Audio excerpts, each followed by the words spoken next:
dan jua-jua. Shalom para penonton terkasih, apa kabarnya para penonton hari ini? Semoga para penonton selalu dalam keadaan sehat dan bersuka cita. Kembali lagi di YouTube Elatur, di mana di video kali ini kita akan membahas fakta dari Sardis dan pesan Yesus kepada jemaat di Sardis berdasarkan Kitab Wahyu. Penasaran apa saja fakta dari Sardis? Namun, para penonton, sebelum kita mulai pembahasan kali ini, mari kita menyanyikan satu lagu pujian dengan judul Jadikan Hatiku Istana Cintamu.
Baik Kak Nomi, langsung saja ya kita mulai. Jadi di manakah lokasi dari Sardis dan bagaimana pesan Yesus kepada jemaat di Sardis, Kak Nomi? Oke Kak Cherry, Sardis adalah kota kuno di tempat yang kini menjadi Sard modern di Provinsi Manisa di Turki. Sepanjang sejarahnya, Sardis merupakan kota yang penting. Kota ini adalah ibu kota kuno Kerajaan Lydia, kota penting di Kekaisaran Persia, kota tempat prokonsul di Kekaisaran Romawi, dan kota besar di Provinsi Lydia di Kekaisaran Bizantium. Sebagai salah satu dari 7 gereja di Asia, kota ini disebut dalam Kitab Wahyu.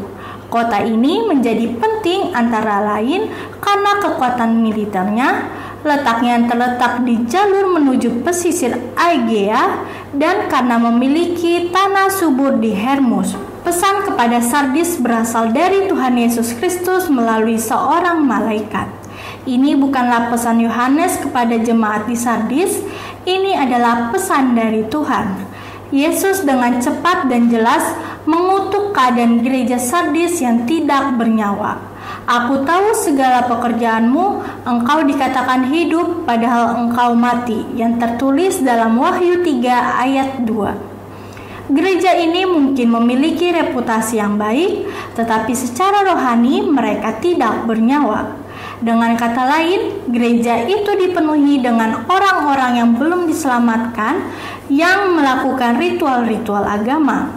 Ada banyak lalang di antara gandum yang tertulis dalam Matius 13 ayat 24 sampai dengan 30. Demikian Kak Cherry, sedikit penjelasan dari pesan Yesus kepada jemaat di Sardis. Namun sebelum aku jelaskan kembali, bagaimana kalau kita menyanyikan satu lagu pujian terlebih dahulu nih Kak Cherry? Oke, boleh dong Kak Nomi. Baik para penonton, sebelum kita melanjutkan pembahasan kali ini tentang pesan Yesus kepada jemaat di Sardis, Mari kita menyanyikan satu lagu pujian dengan judul Bahasa Cinta.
Oke, baik Kak Naomi, kita lanjutkan kembali ya. Kemudian apa yang terjadi di Kak Naomi sesudah Yesus mengutuk keadaan gereja di Sardis? Oke Kak Cherry, aku lanjutin kembali ya Kak. Yesus kemudian memanggil mereka untuk bertobat dari dosa mereka. Bangunlah dan kuatkanlah apa yang masih tinggal yang sudah hampir mati, sebab tidak satu pun dari pekerjaanmu aku dapati sempurna di hadapan Allahku. Karena itu ingatlah bagaimana engkau telah menerima dan mendengarnya. Turutilah itu dan bertobatlah. Yang tertulis dalam Wahyu 3 ayat 2 sampai dengan 3a. Setelah peringatan itu, Yesus menguatkan orang-orang di Sardis yang tetap setia. Tetapi di Sardis ada beberapa orang yang tidak mencemarkan pakaiannya. Mereka akan berjalan dengan aku dalam pakaian putih, karena mereka adalah layak untuk itu. Yang tertulis dalam Wahyu 3 ayat 4. Sisa yang setia tidak mengotori pakaian mereka, menjadi layak, berarti sesuai dengan sesuatu pengakuan iman di mulut, sesuai dengan realitas iman di dalam hati.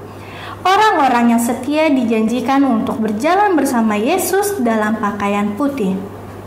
Yesus memberikan janji terakhir kepada orang-orang percaya di Sardis. Barang siapa menang, ia akan dikenakan pakaian putih yang demikian. Aku tidak akan menghapus namanya dari kitab kehidupan, melainkan aku akan mengaku namanya di hadapan Bapakku dan di hadapan para malaikatnya. Yang tertulis dalam Wahyu 3 ayat 5. Demikian Kak Cherry penjelasan Yesus kepada jemaat di Sardis. Wah, penjelasan yang sangat menarik ya Kak Naomi. Jika para penonton ingin mengunjungi Sardis secara langsung dan memahami pesan Yesus Kristus melalui surat-surat yang ditujukan kepada tiap-tiap umat, dapat melakukan perjalanan spesial trip wisata rohani Holy Land dan 7 gereja mula-mula di Turki bersama dengan Pendeta Mangatur Manurung MTH sebagai pembimbing rohani. Baik para penonton, sebelum kita menutup video kali ini, kita akan kembali menyanyikan satu lagu pujian dengan judul Ada Satu Sobatku.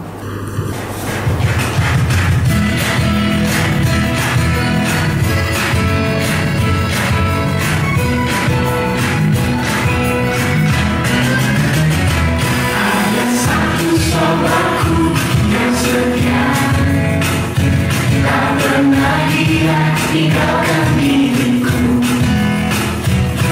Waktu aku susah, waktuku sendirian, dia selalu menemani diriku. Namanya Yesus, namanya Yesus, nama Yesus yang menghibur hatiku. Namanya Yesus, namanya Yesus, nama Yesus yang menghibur hatiku. Para penonton, demikian video kali ini tentang fakta dari Sardis. Kami mengucapkan terima kasih kepada para penonton karena sudah menonton video kali ini hingga selesai. Seperti biasa, para penonton jangan lupa untuk selalu like, komen, dan subscribe YouTube Elatur karena akan ada video menarik lainnya. Di akhir video akan ada jadwal keberangkatan Holy Land pada tahun 2025. Sekian para penonton, kami mengucapkan terima kasih dan Doakan pekerjaanmu, kerjakan doamu supaya berkat terus mengalir. Shalom.